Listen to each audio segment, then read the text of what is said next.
I guess it makes me sort of a control freak. It's something that I don't really think about. It's just part of what I require of myself to get the results that I want. I mean, when Family Guy began, part of the problem was there was no money to hire a cast. It was a very, very small budget, and 99% of that budget was used up on the production itself. So there was no money to hire actors, and even if I hadn't wanted to do it myself, it would have become a necessity to somehow figure it out. But I also, I don't think actors are that hard to find around.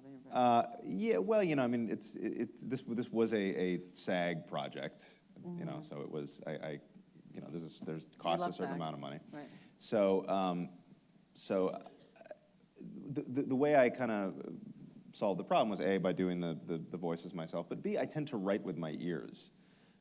When I write a joke, oftentimes I'll have a very, very specific idea in mind of what it needs, how that joke needs to sing, I guess is the best way to put it. And it tends to be easier in certain cases for me to just do it the way I want it than to try and walk on eggshells around an actor to get them to do it. Now, over the years, I've developed a great stable of actors on the shows, all of whom have adapted to the style of the show and can do it just as well as I would do it myself, if not better. So that's been lucky. So but at the beginning it was cost, and it was just a desire to hear these jokes the way that I wanted them played. So when it comes to Ted, so that's a big quantum leap over to a big feature film, and basically doing the same kind of thing on a feature film. And so what informed those decisions? Well, again, with Ted, there was an aspect of realism that I wanted to this character. I didn't want him to play cartoony. I wanted people to forget that this was an animated character that they were watching. And again, it was just easier to do it myself. There's a certain style of voice acting that was really, I think, developed by Dan Castellaneta and Harry Shearer and the guys from The Simpsons. Yeah, in which they were, and it was very revolutionary at the time, and even now, it's hard to find people who can do it. It's nearly impossible to find people who can do what they do. Those guys are absolutely They're amazing.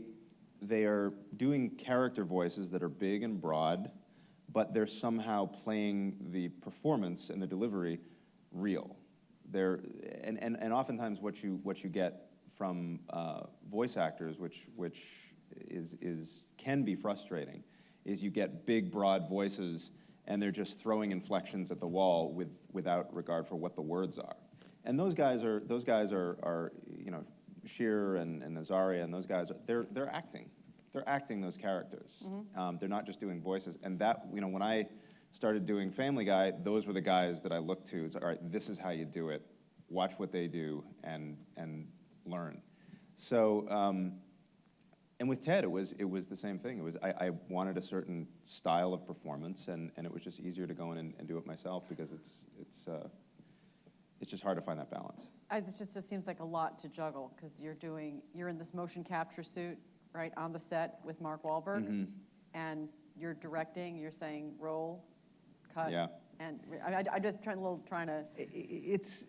It was set up. I mean, my line producer Jason Clark set up a pretty ingenious system for me where I could be in the motion capture suit, and the monitor was set up in front of me wherever Ted needed to be looking. If Mark was over here, the monitor would be here. So I was looking in the right direction with the performance, but at the same time, I could also be monitoring the shot at the same time. And it sounds like a lot, but animation demands that every day. After 10 years of having to put pieces together in my head, because each piece is being produced by a different department and at a different time during the production schedule, you have to kind of be able to puzzle that out in your head at each step of the way. So my brain was luckily conditioned by the animation medium to be able to multitask in the moment in that way. I do think that there's something kind of revolutionary in the model of that film. It's relatively low cost for the payoff that it produced, and and you basically had, I mean, God forbid you get hit by a truck, you know, an entire empire crumbles. But, you know, to be that, I think it's at a very high level demonstrating how the tools that we have today allow for an incredible amount of control and to me, the only thing that we did differently was that we treated the animated character with the same respect as we would a live action character. And that's oftentimes what gets lost, is that if you watch a movie with you know, the live actor is doing their performance on camera, and then the animated character almost at times feels like an afterthought. Their dialogue is either recorded months before or months later. It's you know, because it's generally a celebrity doing the voice. So you don't have the advantage of being able to play off the actor in the moment. So already you're crippling the dynamic that you would have in a situation with two actors performing live. We said, how do we do this where the bear has all the same advantages that a live actor would have to go off script in the moment? And the only way to do that was to do all the mocap live. And I think the only other time that's been done, I think Andy Serkis. Yeah, I think Andy Serkis. I was going to call you the Andy Serkis of comedy, but yeah. But nobody's done it in a comedy, and nobody's done it with such, you know, where the dialogue is really driving everything. So that was really what I think made this different. You know, right down to things that you wouldn't even think of. The fact that Mark and I were mic'd the same way.